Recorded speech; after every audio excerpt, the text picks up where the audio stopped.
boy. Kev, how you doing, buddy? I needed that. I'm good. We out here. I'll catch you back up here in a hot minute. What a game. Welcome to the Knicks Film School Postgame Show, presented by BetUS. I got to tell you, every year I get to this point where the Knicks win their first game of the season, and I have this moment right at the end where I'm like, damn, I forget how good that feels. And it feels fucking phenomenal. The Knicks win their first home game of the season, so 1-0 at home. We'll take that. Beating the Indiana Pacers by a score of I don't even know what the final score was. Many points to not many points. 123-98. You heard Breen mention at the end of the broadcast, the Pacers only failed to score 100 points once last year. Well, now they failed to score under 100 points once in 2 games. And there's a lot of different directions that we could go to start off this one. We could talk about the sharing the wealth, the even scoring. We could talk about the certainly defensive bounce back after what we saw against Boston on opening night. I am going to start here because this is a new team, and this may not be appropriate because so many pieces have changed spots. I mean, a lot of the guys that were here for that, I won't even call it a disappointing playoff series loss to the Pacers. It was just unfortunate. It was unfortunate because I think the Knicks knew that they were the better team than Indiana. I feel like a lot of us certainly felt that they were the better team over Indiana. And they just had nothing left. So to say that it was unfortunate because of how that series ended. That said, even with the injuries and it being, I think I would opine, Pacers fans may feel differently, being the reason that they lost. And even with the fact that a lot of the faces have changed, I think this was pretty cathartic. To go back on the floor that you were on to end last season with that team, not just beating you, but beating the snot out of you. That game 7, the Knicks managed to hang around thanks to Alec Burks doing a little Alec Burks magic, but that game wasn't close. And so to come into Garden on opening night for, again, the home opener and to put a hurting on that Pacer team, yeah, I think that was #meaningful. I think it was important. So let's start there. So cheers to the Knicks for doing us all a solid. And I mean that because there were a lot of worried folks coming off a Tuesday night. Look, thankfully there was only one Boston, and we'll see if they wind up being the class of the league or if maybe they get complacent, maybe if in Oklahoma City, or I can't even think of another team that would jump up to really challenge them for that level of supremacy. But unique matchup, unique difficulties that they are going to present every team that they face. I said it after the game. That game for me was about Boston. It was not about the Knicks. Yes, the Knicks did not defend to the level that we know that they're capable of. Going through the film afterwards, it was clear to me that if there was a mistake that the Knicks could make, there was probably a mistake that the Knicks did make. They screwed up their defense in just about every way they could.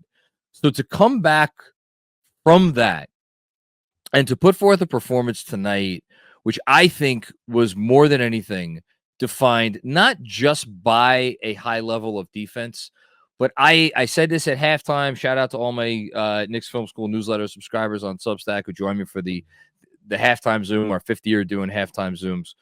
I mentioned this then, and I'll mention it again now. I thought defensive accountability was the phrase that you saw right out of the gate. And I think it's the phrase that will define this win when we think back on it, because whereas Tuesday night featured a lot of Knicks not holding up their end of the bargain individually, and that leading to team-wide breakdowns, I thought tonight the Knicks were scrambling, the Knicks were fighting, the Knicks were like there was never like if you there was a pacer that got out into some space, there was a Knicks somewhere there in the general vicinity, at least to bother whatever that pacer player was doing. Thankfully, Tyrese Halliburton didn't need anybody to bother him because he was just unable to hit the far side of a barn on this evening. Always great to see Tyrese Halliburton fail. Just want to throw that out there. But yeah, I mean, I thought, we saw some different mixing up of some defensive coverages. I don't think we saw Karl-Anthony Towns in like nearly. I want to go back and watch. I shouldn't say this without going back and watching. I thought we saw him be like right from the first possession of the game. You saw him aggressive at the level. And I thought that was a tone-setting moment to start off the effort tonight. And I just thought generally the Knicks were a little bit more willing tonight to switch, certainly. And again, that's accountability. That's I might have a weaker defense. That might result in a Jalen Brunson switching on to someone that's bigger than him or whatever. I saw that happen several times tonight. And he either tried to stand his ground, and a lot of the times I thought he did, or there was a scramble afterwards, and then they were able to switch him off of that inopportune matchup before the Pacers were able to take advantage. So just in general, it was night and day defense. I will say, goes without saying that the team you're playing, if they shoot 3 for 30, that's what the Pacers shot, 3 for 30 from deep. It's like, you're not going to get the Pacers scoring under 100 points without a little bit of luck. So the Knicks got that. Like there definitely were some good looks, but look, you're going to give up good looks against every team in the NBA, and luck is involved in a night in, night out thing. Like if the Celtics, as good as they are, they're not going to shoot the percentage that they shot against New York on opening night. So this stuff all evens out in the end. Even with that poor shooting percentage, for one, I thought the poor shooting percentage was certainly a result of some, at least in part, the result of some good Knicks defense. But just generally, I thought the Knicks defense it really was night and day.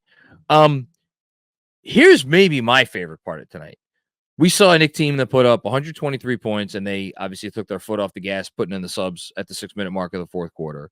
Shot 52.4% overall, shot 44.4% from deep.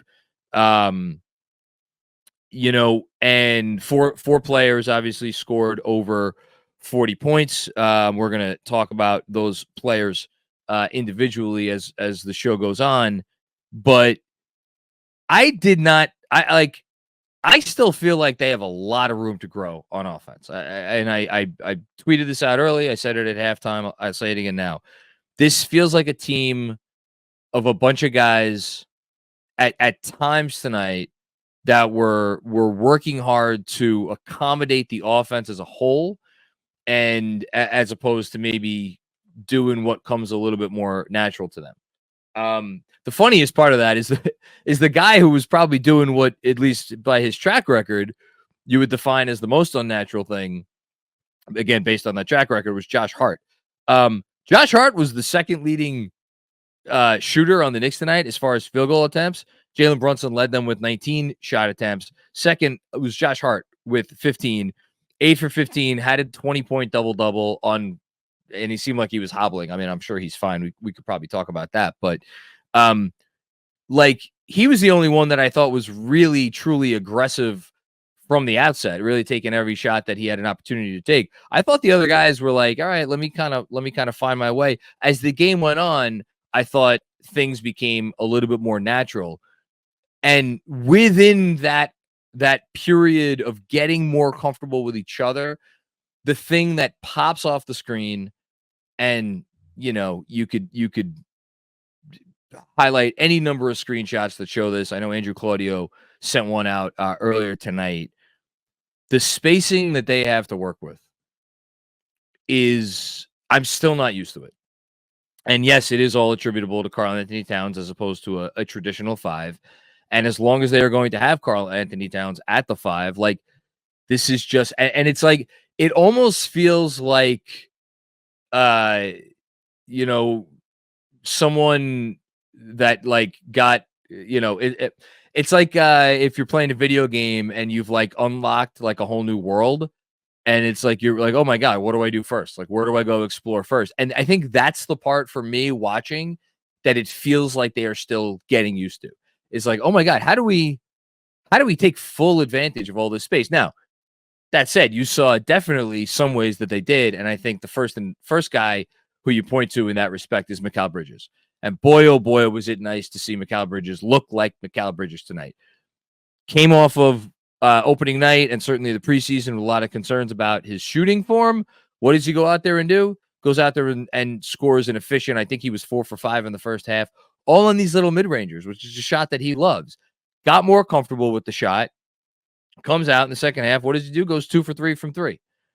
I love that a veteran player had the veteran savvy to approach what a lot of people were making out to be a situation, shout out Jersey Shore, and like kind of just like on his own figured out a way to contain that and not make it out to be a big deal. So really great to see that from Mikal Bridges. I talked about Hart. Hart's awesome. I don't know if he's going to wind up being my player of the game. He's certainly in contention. Jalen Brunson started off ice cold. He was 0 for 4 at the beginning of this game, like missing shots that he usually makes. I thought there were a few other ones that he took 19 shots tonight. I feel like if he had like a commensurate shooting performance, he might have gone like 14 for 19. Still ended up with 26 points like it was nothing. 5 assists, 5 rebounds. OG Anunoby, you saw some really nice defense from him tonight. Deuce McBride, apparently, like Steve Popper tweeted out about Deuce McBride before that, like, when did he turn into Steph Curry? He had a little injury scare in the first half. Thank goodness he seems to be all right. I mean, I'm going to keep saying it. The shooting progression from him from when he entered the league until now is unlike anything I think we've ever seen, or at least I've ever seen as a Knicks fan. Like it does not compute how this guy is taking shots with the level of confidence. And obviously, I mean, it's just like nothing's I forget. One of the beat reporters tweeted out, like, I don't think none of these shots are hitting the rim. These are just bottom of the net. It's really pretty special to see.